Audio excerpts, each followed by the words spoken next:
সালাম আলাইকুম ইব্রান, আমি ট্রেড উইথ তানভীর পক্ষ থেকে আমি তানভীর আপনাদের সবাইকে আমার নতুন ভিডিওতে স্বাগত জানাচ্ছি। আমি আজকে আপনাদেরকে বেস্ট হোল্ডিং এই শেয়ারটি নিয়ে আলোচনা করব। আমি বেস্ট হোল্ডিং এই শেয়ারটির ফান্ডামেন্টাল, টেকনিক্যাল অ্যানালাইসিস এবং সাপোর্ট রেসিস্ট্যান্টগুলো নিয়ে আলোচনা করব।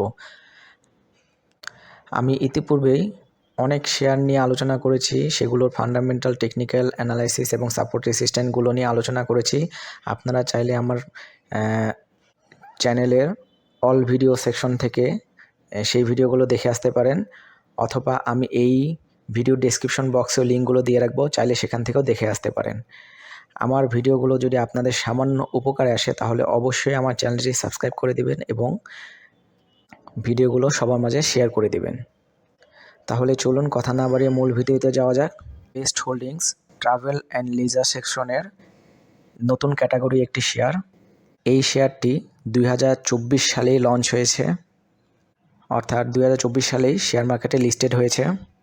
কোম্পানিটি পেইড আপ ক্যাপিটাল 1059 কোটি টাকা, মার্কেট ক্যাপ 2118 কোটি 46 লাখ টাকা, অথরাইজ ক্যাপিটাল 1500 কোটি টাকা।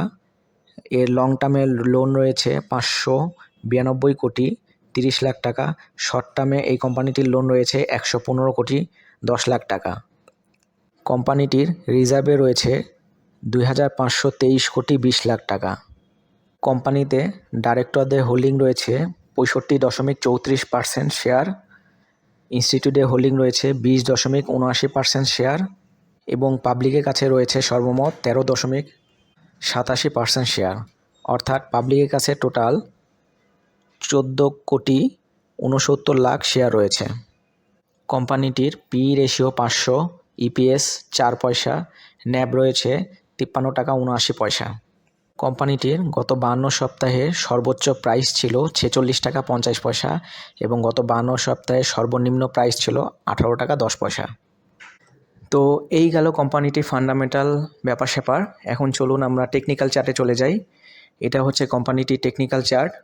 এখানে কোম্পানিটি স্টাবলিশ হওয়ার পর থেকেই সকল সাপোর্ট এবং রেসিস্ট্যান্টগুলো খুব সুন্দরভাবে দাগানো রয়েছে। আপনাদের এখান থেকে কাজ হচ্ছে, যেখানে প্রাইস লেভেল থাকবে, প্রাইস লেভেলের উপরে সবগুলো অংশই হবে রেসিস্ট্যান্ট হিসেবে কাজ করবে, আর প্রাইস যেখানে থাকবে তার নিচের সবগুলো দাগানো অংশই সাপোর্ট হিসেবে তখন কাজ করবে। তো এখানে যেহেতু কোম্পানিটি স্টাবলিশ হওয়ার পর থেকে সকল সাপোর্ট এবং রেসিস্ট্যান্টগুলো সুন্দরভাবে দাগানো রয়েছে, সো এটি একটি স্ক্রিনশট দিয়ে রাখতে পারেন আপনারা চাইলে। তো আপনারা যারা এই কোম্পানিতে ইনভেস্ট করে আছেন বা ভবিষ্যতে করবেন বলে চিন্তাভাবনা করছেন, তাদের সকলেই এই চার্টটি কাজে লাগতে পারে। তো এখানে দেখা যাচ্ছে যে কোম্পানিটির সর্বশেষ যে সাপোর্ট রয়েছে সেটি হচ্ছে 18 টাকা 10 পয়সা থেকে 18 টাকা 50 পয়সা লেভেলের রেঞ্জের একটি সাপোর্ট রয়েছে। এটি হচ্ছে কোম্পানিটির শেষ সাপোর্ট।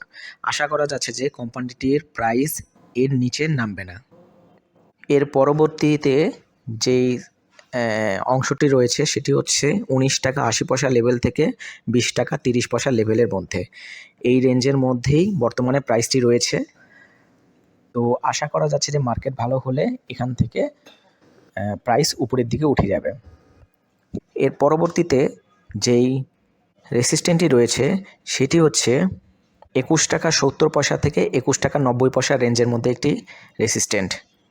এই রেসিস্ট্যান্টটা খুব বেশি স্ট্রং না, তারপরও একটা ছোট একটা রেসিস্ট্যান্ট। মার্কেট ভালো থাকলে খুব সহজেই এই রেসিস্ট্যান্টটা দ্রুত পার করে ফেলবে।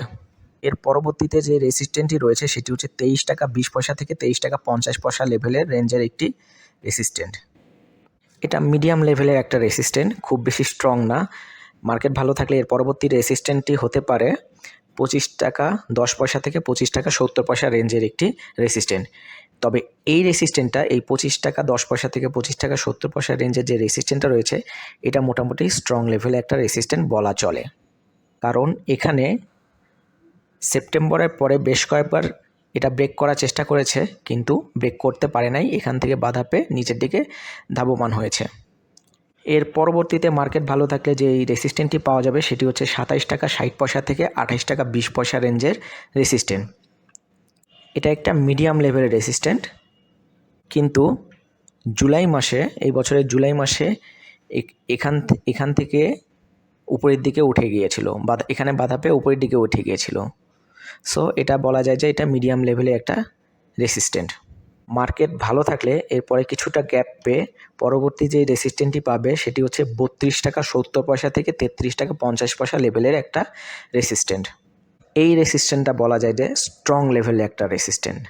মার্কেটে বেশ কয়েকবার এখানে বাধা পেয়ে প্রাইস নিচের দিকে নেমে গিয়েছে। মার্কেট যদি আরও ভালো থাকে তাহলে পরবর্তীতে যে রেসিস্ট্যান্টটি পাবে সেটি হচ্ছে 34.80 টাকা থেকে 35.10 টাকা লেভেলের রেসিস্ট্যান্ট।